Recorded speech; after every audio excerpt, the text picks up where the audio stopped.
Part 2. Let's turn now to filters and have a look at them in a little more detail.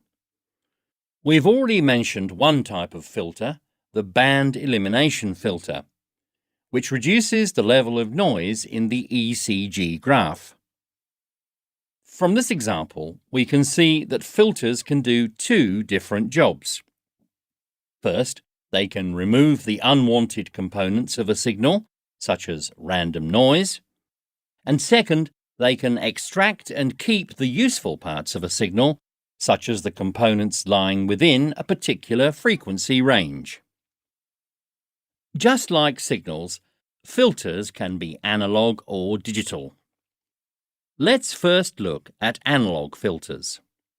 In this type of filter, the signal is an electronic voltage or current, which is a representation of the physical quantity that is being processed.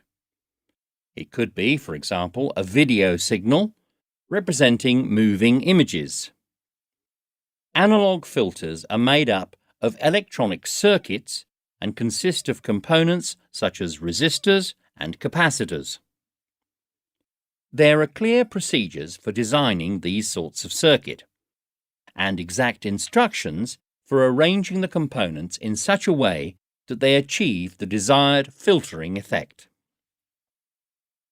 Digital filters, on the other hand, are processors that process a digital signal by performing numerical calculations on the discrete values of the signal.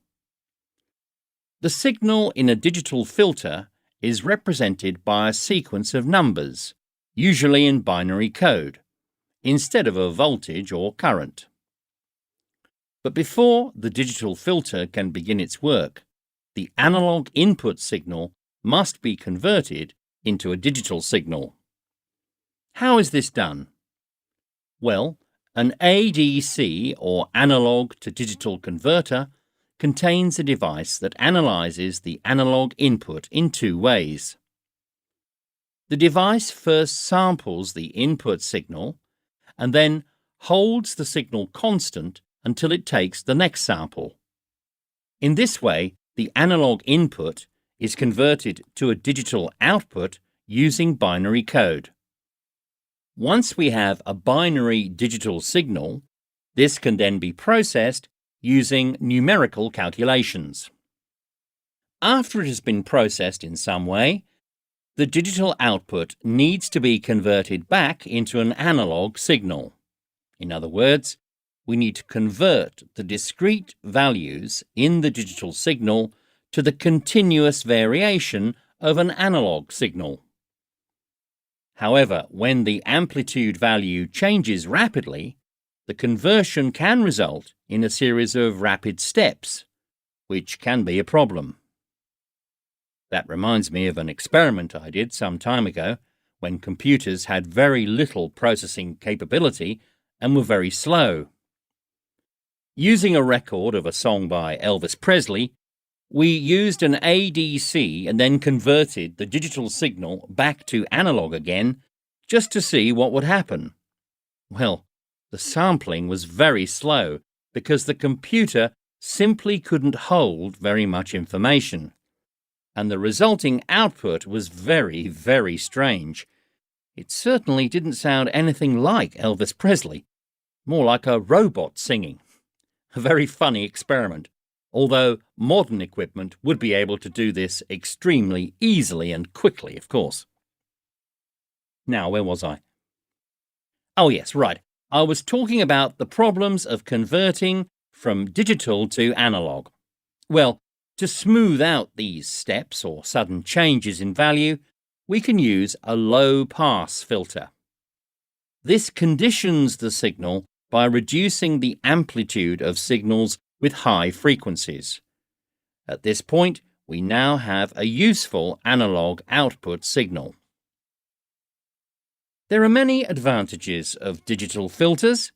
First of all, they are programmable and can be easily changed without touching the circuitry or hardware.